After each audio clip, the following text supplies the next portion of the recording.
little rental car. I haven't named her yet. There's a third row. We can like take all the kids. Hey. To the salon.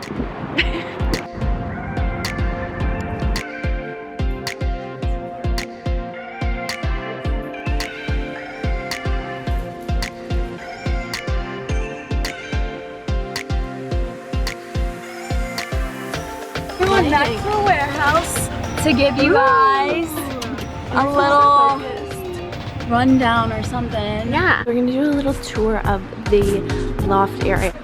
So we climb these stairs and look at this fun area up here.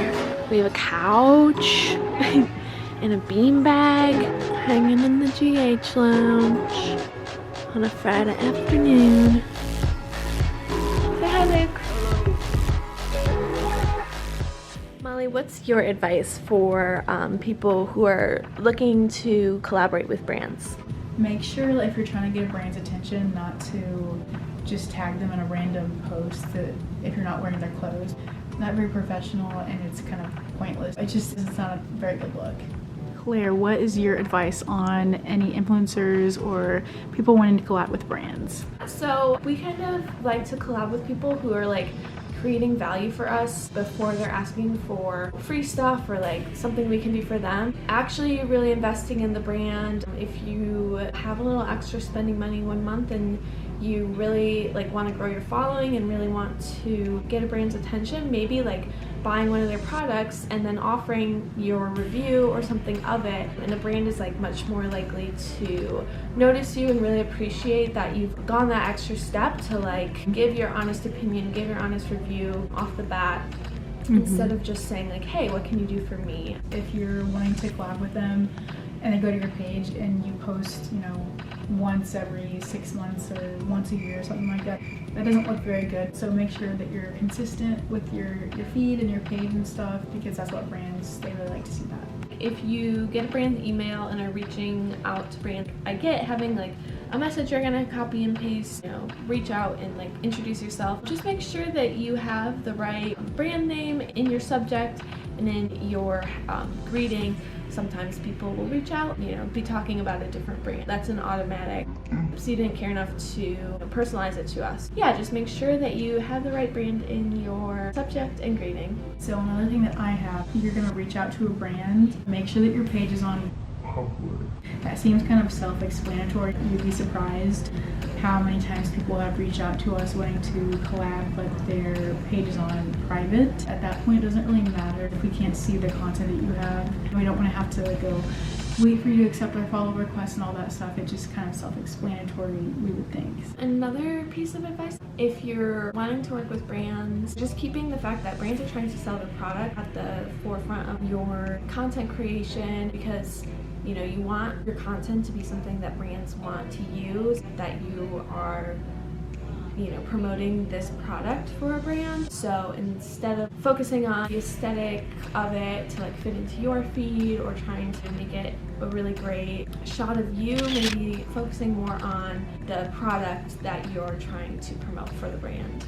So both of us are here for this. Yes, this is a big tip. A don't we want to tell you guys is don't believe everything you see on TikTok or Reels when it comes to advice. If you do this, then you're going to be successful and you're going to have this much your income. How to make every one of your collaborations a paid collaboration with this many followers. A lot of time it's kind of like clickbait when we watch the content of it. That's not really what brands want to see. Always reach out to a brand, always be willing to work with them, always be flexible, and you'll just get a lot better feedback and receptive feedback from brands if you are willing to work with them and are a little flexible in terms of accepting gifted product or your rates. So don't just take what people say on TikTok at face value, I guess. Yeah, because we see people who do take that stuff at face value, and we can tell the people that are kind of listening to the same advice and people who are actually like putting a lot of effort into it. And who like are doing it because they love creating content, and people who are doing it more as like a cash grab sort of a thing. Yeah.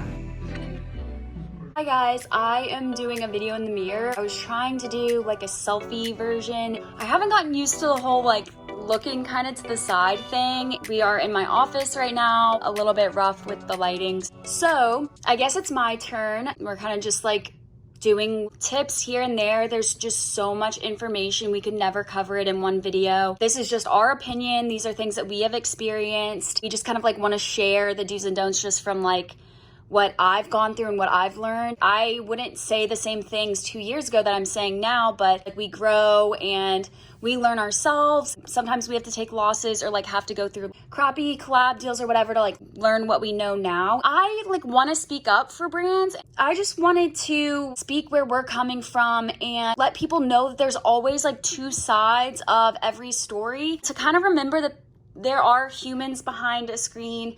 There are people, you know, investing their life savings. It is sometimes smaller business than you think. And it's interesting because a lot of times we share things like, oh, wow, I never thought of it like that. And more often than not, people aren't putting themselves in a brand's shoes. Oh, money like is unlimited for them. Well, it's not. If it was, then we would just give everyone money. I want to bring attention to something that a lot of people are jumping on trends right now, which is great. You know, there's various sounds and just trends on like what you show and what you do. You don't want to jump on those trends, especially for paid collabs, if it's going to hurt the brand that you're trying to represent and work with. People talk about brands are the ones not paying them enough, this and that. People on both sides have to hold up their end of the deal. So basically we had a paid collab. This just did not sit right with me. We had this new arrival item that was super popular. The season was kind of changing. It was selling a lot, but of course it was kind of slowing down. This person that we collabed with, he had posted in the item, promoting it as one of the deals for the paid partnership. I understand that you want to jump on trends. That's great for Poshmark, but what do you think that people think when they see you saying, oh my gosh, this jacket is so cute, I just got it, I love it so much, go shop them. The next day you don't like it enough, so you're like, oh, by the way, I am selling it, you guys. You know, it wasn't about the value of the jacket. I think what, bothered us the most is the fact that those packages cost money. I think a lot of people focus on the pay. Let me tell you, we spend a lot of money and take a lot of loss to give these people big packages.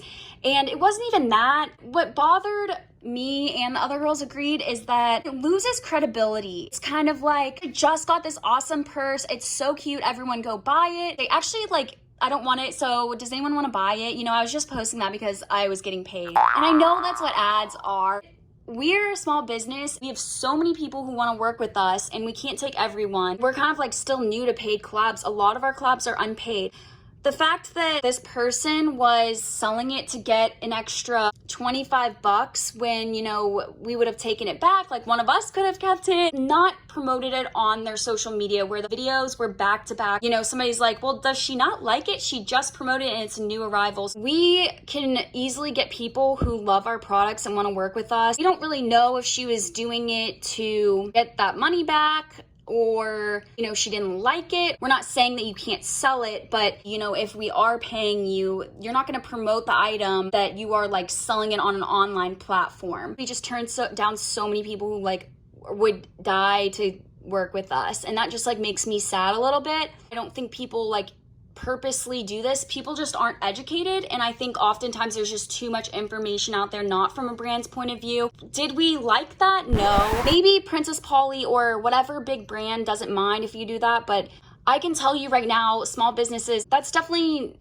not going to sit right with them or make them feel good. Small businesses definitely need more credit for what they put into this. We just see too often people saying they need more, they don't get enough, and this and that. I just would love to see more attention on brands and what they do. Basically, long story short, she had replied thank you, I wasn't aware. I just did that because there were so many people that loved it. Yeah. That's fine. I just think that kind of speaks to how much you like the item. Even though that's happened before, we've never seen it promoted to get views and things. And I think just because Reels and TikToks have become so popular that we're starting to see that more. That's not how we want our items promoted. That's like a whole video in itself. Like I said, I'm only speaking for our brand. I think that our information that we're gonna share with you guys could definitely be a lot of other brands that agree with us. All right, that was my long rant story. We hope that you guys like get so much information from this. Let us know if you enjoyed it or have any questions in the comments, like even just saying like, wow, this is so helpful, or even saying this wasn't helpful at all, this would never apply to me. Like, go for it. We like all feedback, good or bad. So thanks for watching, and we will see you guys next week for a part 3.